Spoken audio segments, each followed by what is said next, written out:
السلام علیکم ناظرین، میں ہوں ڈاکٹر حبیب الرحمان اور آپ دیکھ رہے ہیں انٹرسٹنگ ورلڈ آف سائنس۔ ناظرین، جب آپ کو بتانے جا رہے ہیں خلا میں کیے گئے کچھ دلچسپ تجربات کے بارے میں، جنہیں سن کر آپ یقیناً کہیں گے کہ بہت ہی امیزنگ۔ تو چلیے جی سٹارٹ کرتے ہیں۔ نمبر 1، اگر خلا میں کسی پلاسٹک کے تیلے میں چائے کو ڈال کر اسے گھمایا جائے تو اس کا جاگ درمیان میں ہوگا اور چائے خود دونوں طرف کنارے پر۔ ایسا کیوں ہے جبکہ زمین پر چائے کا جاگ ہمیشہ اس کے اوپر رہتا ہے؟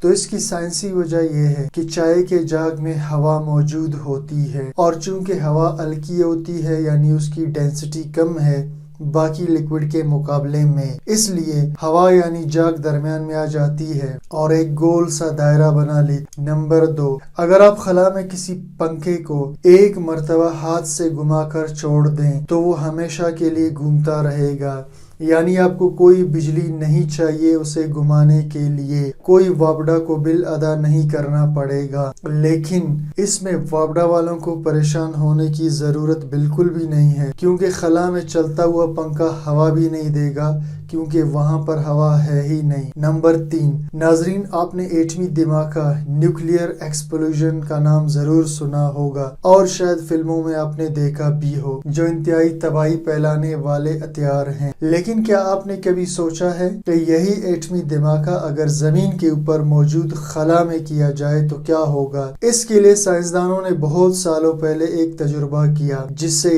اسٹار فش پرائم پروجیکٹ کہتے ہیں۔ اس منصوبے کے تحت 9 جولائی 1962 کے دن زمین سے 250 میل کی بلندی پر 1.4 میگا ٹن کے ایٹم بم کا دھماکہ کیا گیا۔ چونکہ خلا میں ہوا نہیں ہے، اس لیے اس دھماکے کی نہ تو آواز پیدا ہوئی نہ ہی یہ اتنا خطرناک تھا جیسا کہ زمین پر ہوتا ہے، لیکن اس سے بڑی مقدار میں روشنی، گرمی اور شعاعیں خارج ہوئیں۔ اس دھماکے نے آسمان کو روشن کر دیا جس کی روشنی زمین تک پہنچ رہی تھی۔ بقول سائنسدانوں کی خلا میں دھماکہ کرنے سے پیدا ہونے والے خطرناک ریڈیشن بھی اکثر خلا میں ہی ختم ہو جاتے ہیں۔ اس سے ایک خطرناک مقناطیسی میدان بھی پیدا ہوا تھا جس نے امریکہ کے ایک علاقہ ہوائی کے بجلی کے نظام کو بھی بری طرح متاثر کر دیا تھا۔ اس سے سائنسدانوں نے یہ نتیجہ نکالا تھا کہ کسی ملک کے اوپر سینکڑوں میل دوری پر خلا میں ایٹمی دھماکہ کر کے اس کے بجلی کے نظام کو ختم کیا جا سکتا ہے یا بند کیا جا سکتا ہے۔ اور ناظرین، آپ کو یاد ہوگا کہ پاکستان اور ایران دونوں میں کچھ مہینے قبل پورے ملک کی بجلی اچانک چلی گئی تھی۔ اب آپ کو سمجھ آیا کہ دنیا میں کیا ہو رہا ہے۔ نمبر 4، خلا میں چکر نہیں آتے۔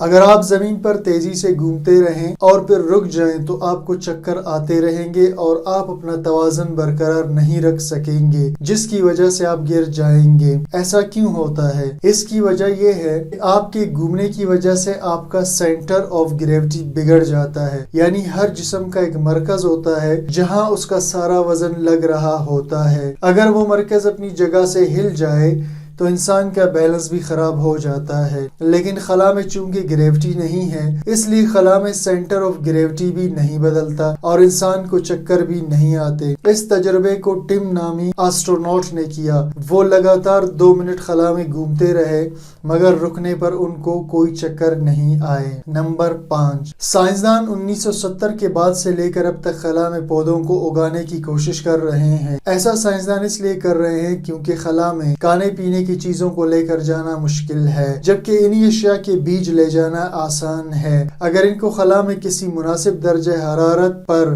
آکسیجن اور پانی مل جائے تو یہ خلا میں بھی گرو کرنا شروع کر جائیں گے۔ اس سے ایک فائدہ یہ ہوگا کہ پلانٹس خود آکسیجن بھی پیدا کریں گے۔ اس مقصد کے لیے مٹی کے بجائے جیلی نما چیز استعمال کی جاتی ہے۔ یہ بالکل اسی طرح ہوتا ہے جیسے لیبز میں کلچرز بنائے جاتے ہیں۔ یہ جیلی پلانٹس کو پانی اور نیوٹرینٹس دیتی ہے۔ پھر ان پودوں کو خاص طرح کے چیمبرز میں رکھا جاتا ہے جہاں روشنی دے کر ان کی دیکھ بھال کی جاتی ہے، اور یہ تجربے کامیاب بھی ہو چکے ہیں۔ جو پلانٹس اب تک خلا میں گرو کیے گئے ہیں ان میں سے کچھ یہ ہے: گوبھی، گندم، چاول، شلجم، مٹر، گاجر، لہسن، بادرنگ اور بہت سارے۔ تو ناظرین، امید کرتا ہوں آپ کو ویڈیو پسند آیا ہوگا، تو چینل کو سبسکرائب کیجئے اور ویڈیو کو لائک اور شیئر ضرور کیجئے۔